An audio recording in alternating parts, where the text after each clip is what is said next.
একটা গাছের প্রতিটা ডালে ডালে চড়ুই পাখি কি সুন্দর করে বসে আছে। রাত 7:30 কি 8টা বাজবে।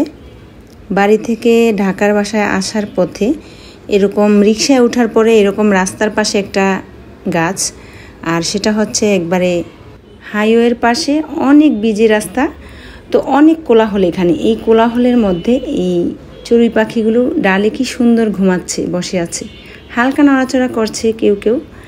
তো আমার দেখে পাখিগুলোর প্রতি খুব মায়া হলো। ওদের আবাসস্থল এবং আশ্রয়স্থল দুইটাই এই গাছ, ওদের নিজস্ব কোনো বাসা নেই, তাই এখানেই রাত্রি যাপন করছে। দেখে খুব মায়া হচ্ছে পাখিদের প্রতি, প্লাস সুন্দর লাগছে, সেজন্য ভিডিও করে আপনাদের সাথে শেয়ার করলাম। ছোট্ট ছোট্ট প্রতিটা ডালে ছোট ছোট পাখি কি সুন্দর করে বসে আছে, নড়াচড়া করছে না, চুপচাপ, অথচ কত কোলাহল আশেপাশে। এ থেকে অনেক কিছু শেখার আছে।